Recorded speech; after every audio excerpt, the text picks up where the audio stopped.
तो जी फिर इतनी बात सुनने के बाद सोमवती ने पता लगा उनकी बात हो गई थी। सोमवती विचार करती है ये जो छल तेरे पति के साथ रचा गया इसके लिए क्या समाधान है। तो नाचने गाने वाली उसके महल के नीचे जा रही थी, तो उसने उनके साथ बात करी कि बहन मैं भी वहां जा रही हूँ आपके साथ और मैं नाच गाना बढ़िया करूंगी, जो भी इनाम मिलेगा वो इनाम तुम्हारा होगा, लेकिन सिर्फ मेरे को साथ ले चलो। तो सोमवती नाचने गाने वालियों के साथ राजा के दरबार में पहुंच जाती है। शेर खां ऐसे छाती तान के आगे चल रहा है, तो कहने लगा अच्छे से नाचना, राजा वो से नाम देगा। तो जो सोमवती उन नाचने गाने वाली, जब उसके नाचने गाना काम नहीं था, शतरानी थी वो, लेकिन शुरू से ही नृत्य कला की जो विद्या थी वो उन्हें सीखी थी, तो उस समय में उसके काम आई। उन्हें वहां नाचने गाने लगी, सभा में जाए कैसे क्या लिखा दादा ने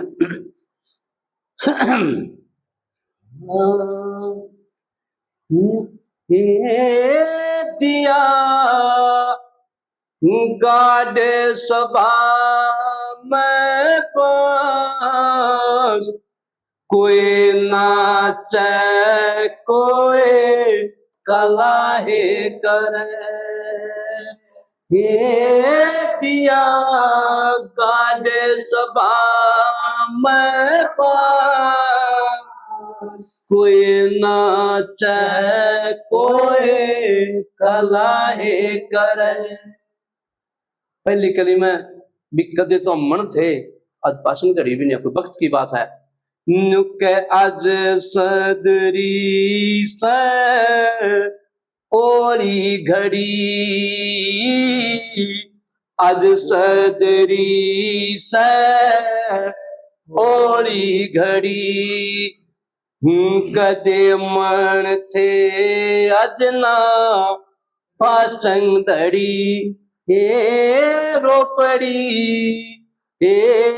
रोपड़ी गाल सबर के साथ, न्यू रो अखियां मराए करे, दिया गाड़े सभा में पास, कोई नाचे कोई कलाहे करे, ये चिंता तो मेरे दिल में लगी है, चिंता तो मेरे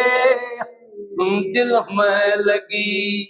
सुख की घड़ी तय सो कोस बगी, लगी नाचन गावन की सास, साल मोर गाई जू चलाए करे, दिया गाड़े सभा में बास, कोई नाचे कोई कलाहे करे। तीसरी कली में दादा ने एक ऐसी मर्म बात बताई कि जो आदमी, जो पति, जिसकी पत्नी ने अपने पति के चरित्र पर विश्वास ना हो कि उसके लक्षण ऐसे हो, तो वह लुगाई मैं जड़या करे। क्या क्या तीसरी कली में, हे मर्द नहीं गुरु शिष्य के, मर्द नहीं गुरु शिष्य के, इब दोष गिनाऊं किस किस के,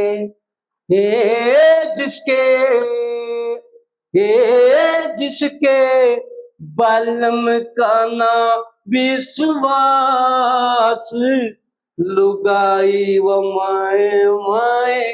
जड़ाए करे, दिया गाड़े सभा में बास, कोई नाचे कोई कलाहे करे, हो गुरु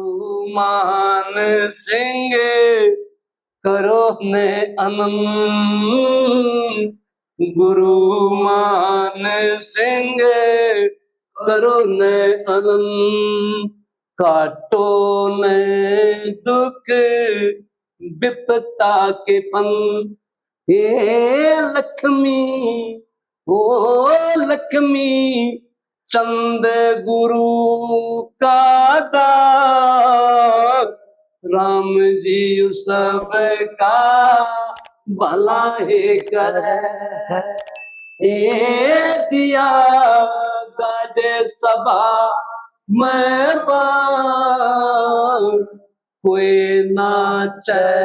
कोई कला है करे।